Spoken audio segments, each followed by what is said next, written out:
Welcome to another episode of the Quick Corners Book Corner. Yes, we're still celebrating World Book and Copyright Day. Today I'll have a prof in the room with me. You'll see his bio right after this.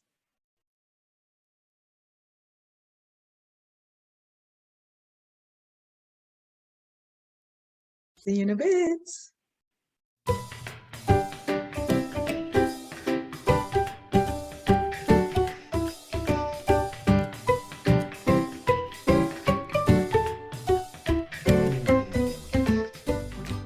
Welcome to the Quick Corners Book Corner, Prof.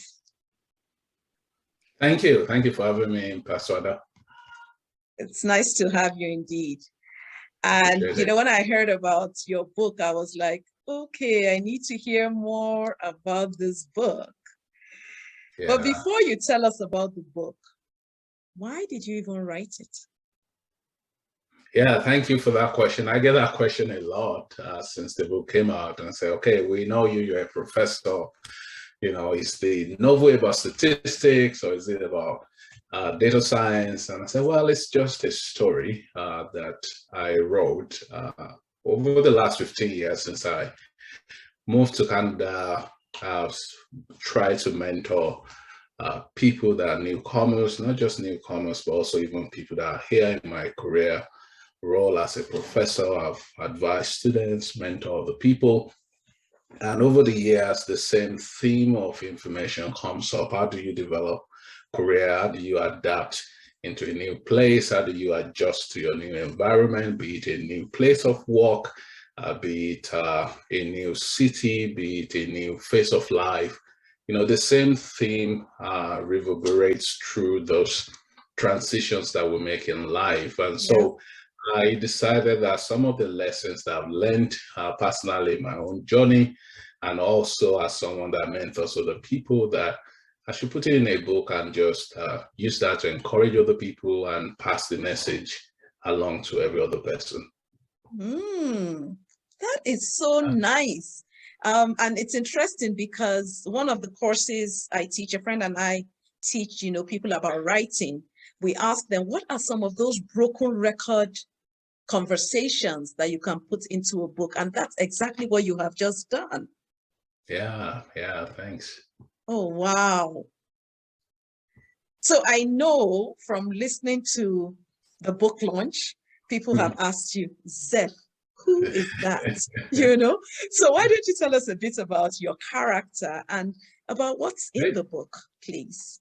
Yeah, the Zeph is actually a teenager that grew up on the countryside in the city that we call Libron, and from there he found himself in a new kingdom, was a victim of human trafficking, and found himself in this new world, so to say. Everything is different, and he had to find his way, you know, find how to adapt to the new place, find mentorship, find friends, and rose through the challenges that he went through: racial discrimination, you know, career discrimination. Okay, I'm going to stop you there because it sounds like you're giving us more than people be like, oh, I'll just watch Ada's video and I'll hear about the book. So don't give away too much.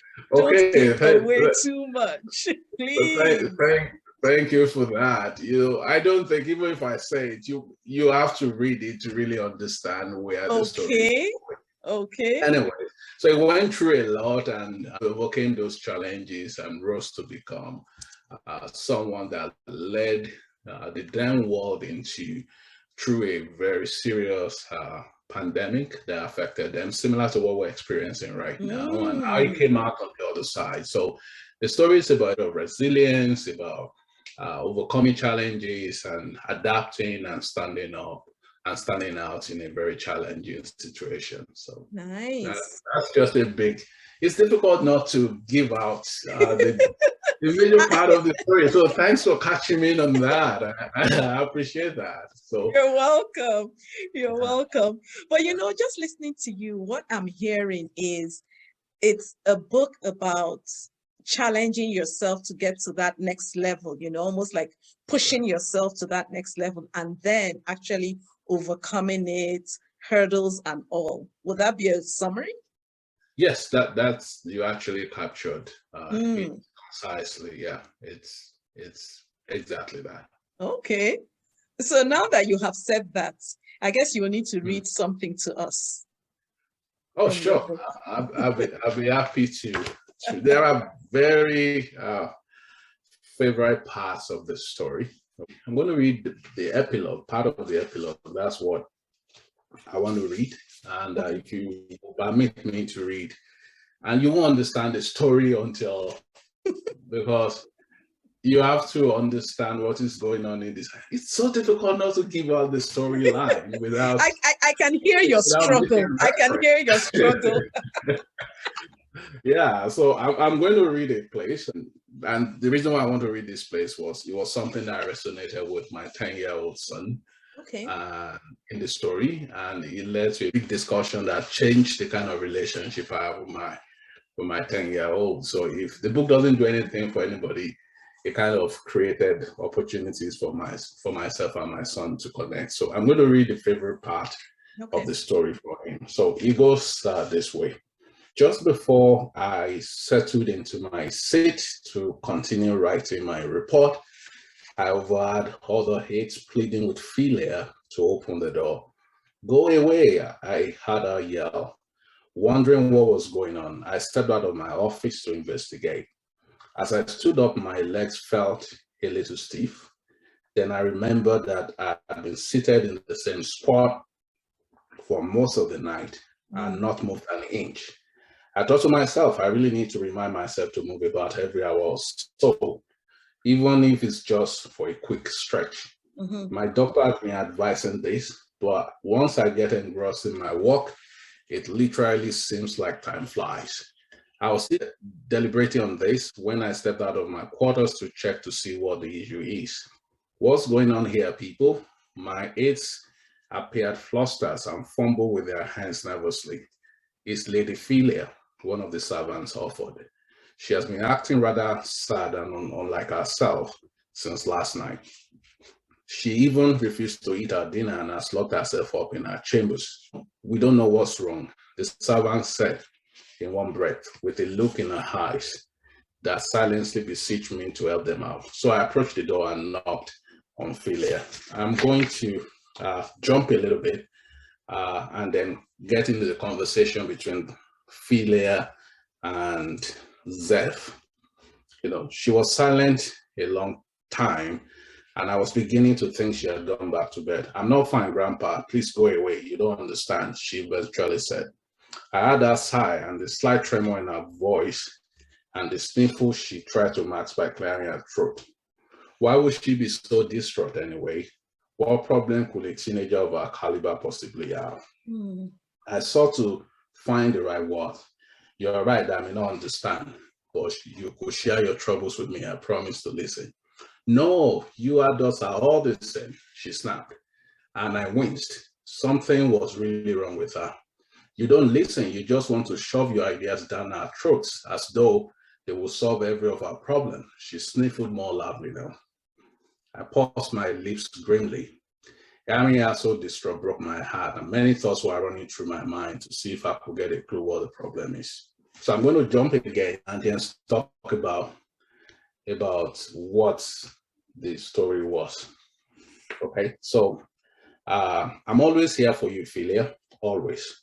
She smiled a little and gently raised her head and straightened her shoulders. Thank you, Grandpa. I don't understand why we are different from everyone else. I just want to be a normal kid like all my friends. My brow was raised with a confused look on my face as I tried to make sense of the statement.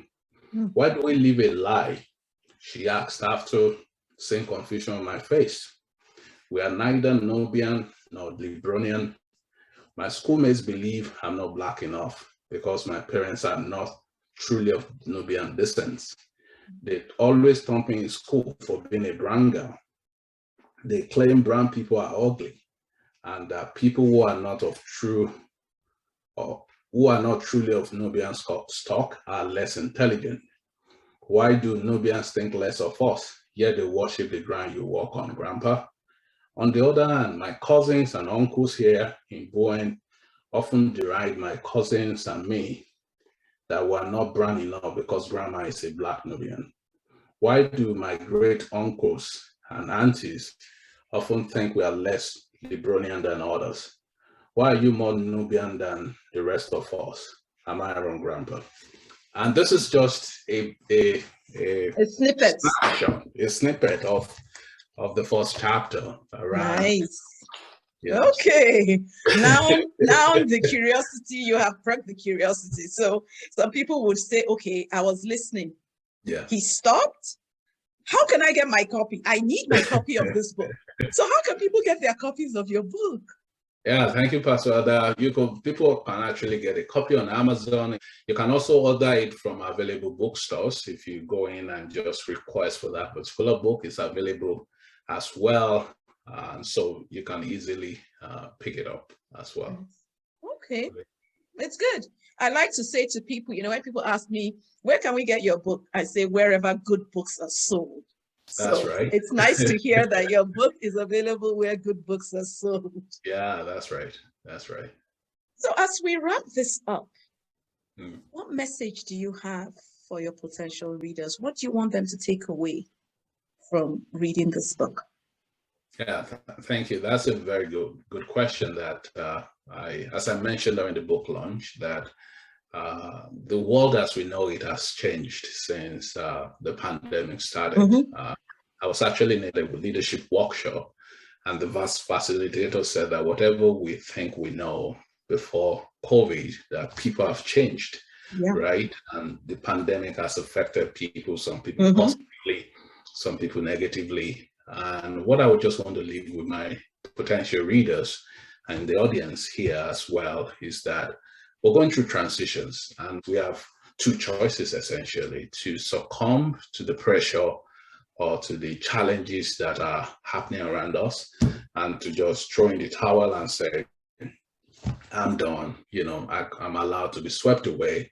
Or we can decide to say we want to step up, we want to adapt, we want to excel, we want to be outstanding regardless of the challenges that we're facing right now. And I will encourage everyone that reading this book is going to inspire you, not just to accept the status quo, not just to just say, well, it is what it is and we have to continue to deal with things, but find ways to encourage ourselves, inspire ourselves, connect more with others, and develop our potentials and adapt and grow and be outstanding. We have a lot to offer. As you will see in the story of Zeph, Zeph was probably not likely, in the scheme of things, he didn't have a chance, but he didn't give up. He just kept trying. He kept growing. He kept learning. He kept adapting. He kept dealing with stuff. And finally, it turned out well that he became the man that finally saved his generation. So that's my message for everyone. Transitions are part of life, and this is one of the key transitions that we're seeing in over a century. And so we have opportunity, amazing opportunity to thrive, to succeed, to be outstanding, and to stand out. Thank you. That's beautifully said. Thanks once again, Prof, for joining me in the Quip Corners Book Corner. I truly appreciate it. Thank you for having me. Really appreciate it. You're welcome, sir. Yeah, bye.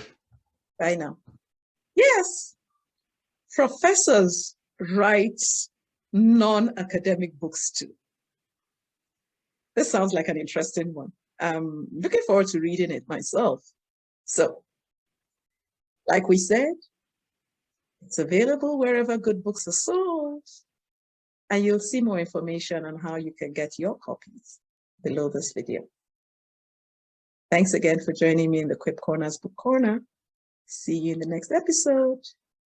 Bye now.